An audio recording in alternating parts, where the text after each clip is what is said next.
Livro O Maravilhoso Nome de Jesus, de E.W. Kenyon. Capítulo 16. Comunhão e relacionamento. Fiel é Deus, pelo qual fostes chamados para a comunhão de seu Filho Jesus Cristo, nosso Senhor. 1 Coríntios 1:9. O plano todo da redenção se concentra nesta maravilhosa palavra, comunhão. Pois o que significaria a redenção e a nova criação se ele não tivesse nenhuma comunhão com seus filhos? Os segredos do Senhor estão com aqueles que estão em comunhão com Ele. A razão pelo qual os crentes são incapazes de vir à palavra e desfrutar dos frutos e privilégios em Cristo é porque sua comunhão está quebrada, ou porque eles têm um tipo inferior de comunhão. A felicidade da casa está na comunhão entre os membros dessa casa. O fruto real da vida é a comunhão. Nunca haveria divórcio se a comunhão não tivesse sido quebrada por marido e mulher. Quando eles estão em comunhão, desejam ter filhos. Quando estão fora da comunhão, eles evitam até mesmo pensar nisso. Quando a comunhão está quebrada, eles simplesmente vivem juntos, eles se suportam um ao outro. O desejo de comunhão é a razão para o casamento, e a alegria da comunhão é frutificação no casamento. Quando alguém nasce de novo e se torna uma nova criação, a maior alegria que o espírito possa conhecer provém de sua comunhão com o Pai, com Jesus e com a palavra. Uma coisa que quebra a comunhão no lar é um ato impensado, uma palavra ou um olhar rude. Isso machuca o coração, fere a natureza espiritual. A comunhão não é uma coisa mental, mas algo espiritual. A mente entra em harmonia com o espírito e melhora a comunhão. Quando a comunhão com o Senhor é quebrada, a Bíblia se torna um livro fechado que só condena e machuca. Esta é a razão pelo qual as pessoas que estão fora da comunhão não têm apetite pela palavra. Elas não têm nenhum desejo pela oração. Elas não podem usar o nome de Jesus com algum grau de contentamento ou de alegria. A natureza espiritual delas está entorpecida, como uma mão paralisada. O Espírito diz: o que temos visto e ouvido, anunciamos também a vós outros, para que vós igualmente mantenhais comunhão conosco. Ora, a nossa comunhão é com o Pai e com o seu Filho Jesus Cristo. Estas coisas, pois, vos escrevemos para que a nossa alegria seja completa. 1 João 1, 3 e 4. Você entende a diferença entre felicidade e alegria? A felicidade vem de uma associação correta. A alegria vem da comunhão com o Pai através da palavra. É uma estranha e doce experiência ter a oração respondida.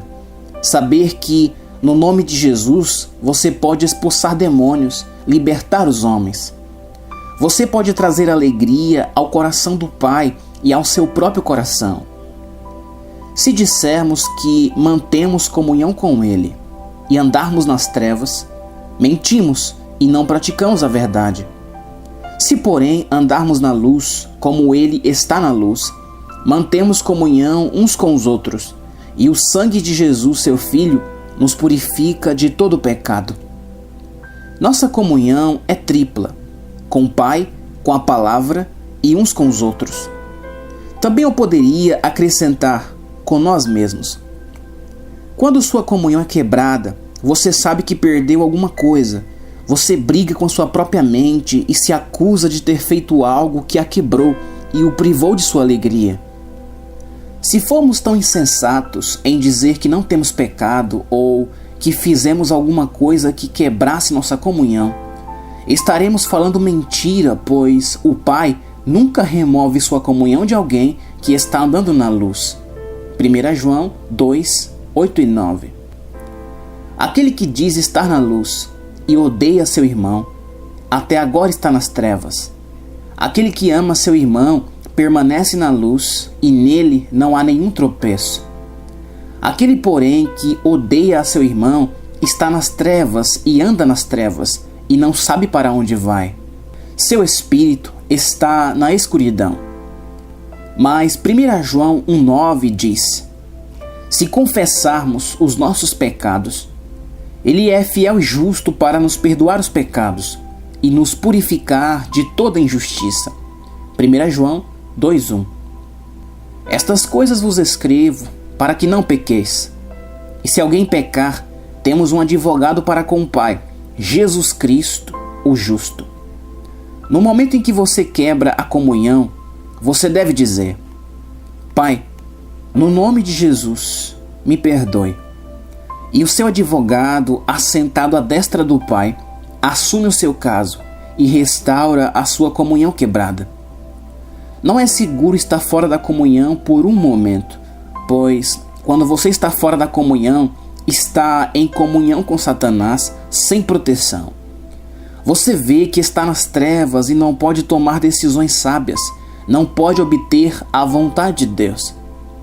Você nunca será guiado a falsos ensinos enquanto estiver em comunhão com Ele.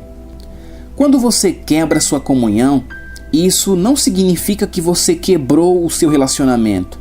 Você ainda é seu filho. Somente Ele pode quebrar seu relacionamento. Somente você pode quebrar sua comunhão. É de vital importância que você conheça esta lição e ande à sua luz, pois você nunca sabe quando precisará da capacidade de se aproximar do Pai sem temor, por si mesmo ou por algum ente amado. Assim, ande na luz como Ele está na luz. Ninguém pode usar o nome enquanto está fora da comunhão. É vitalmente importante que se mantenha na mais completa comunhão em todo momento. Capítulo 17. Nossa iniciativa espiritual na oração.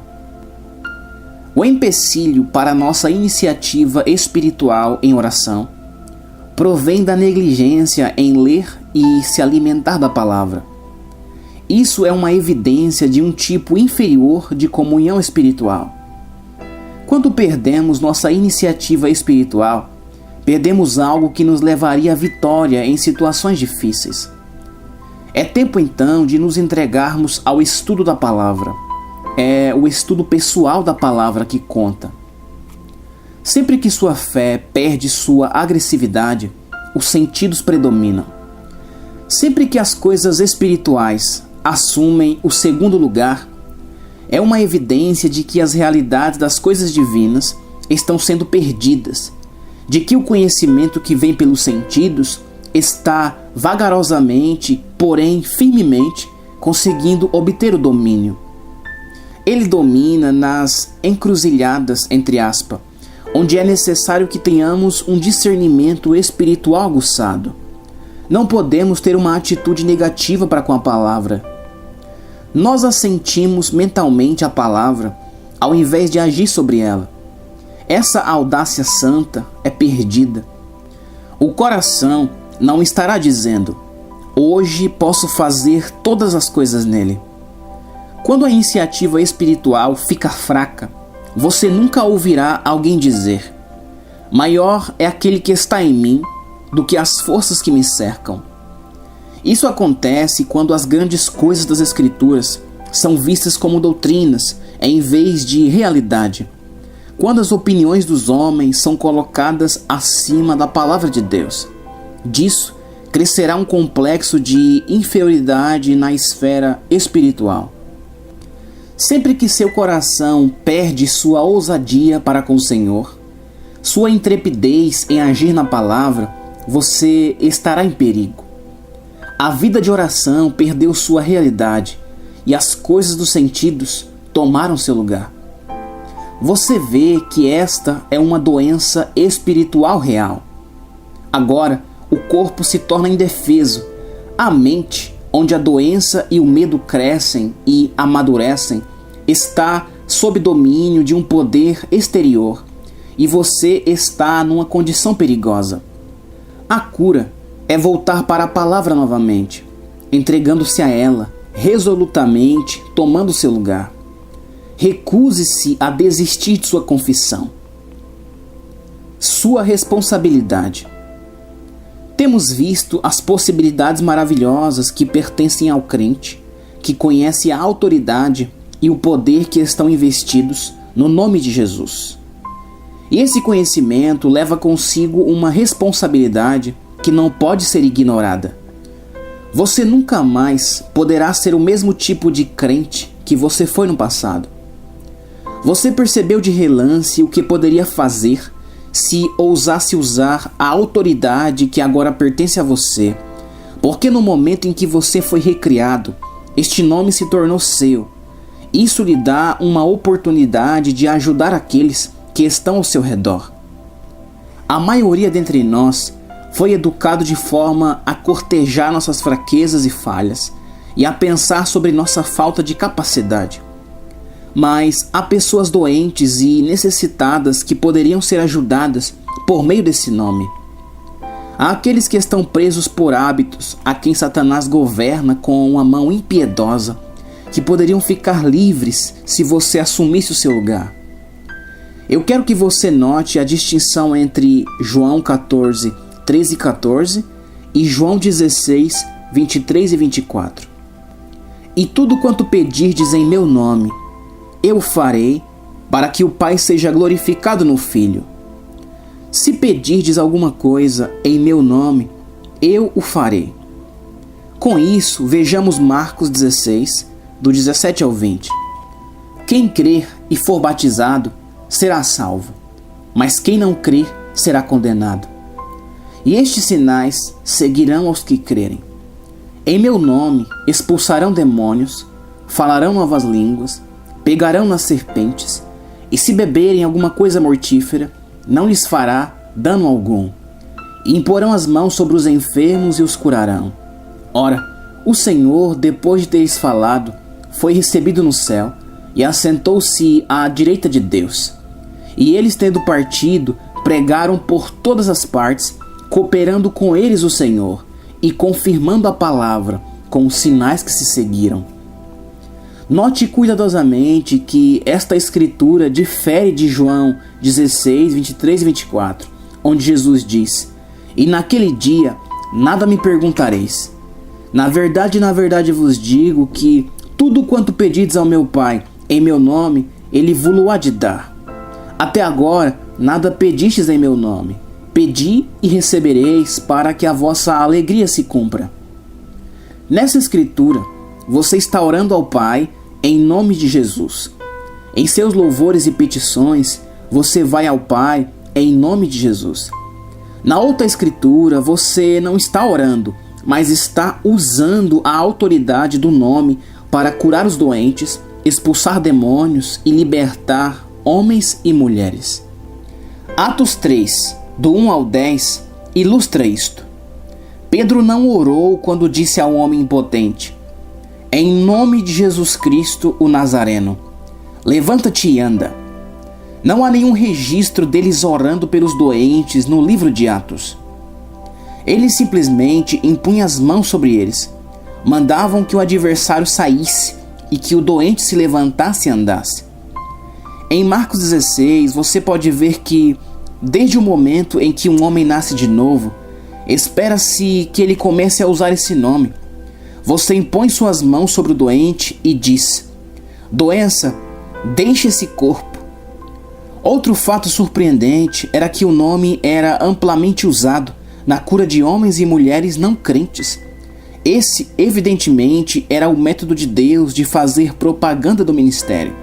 Assim, você pode impor as mãos sobre os não salvos.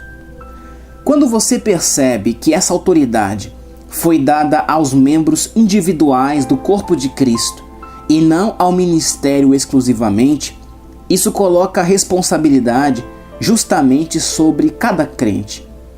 Você não é somente um membro desse corpo, mas se tornou um membro responsável.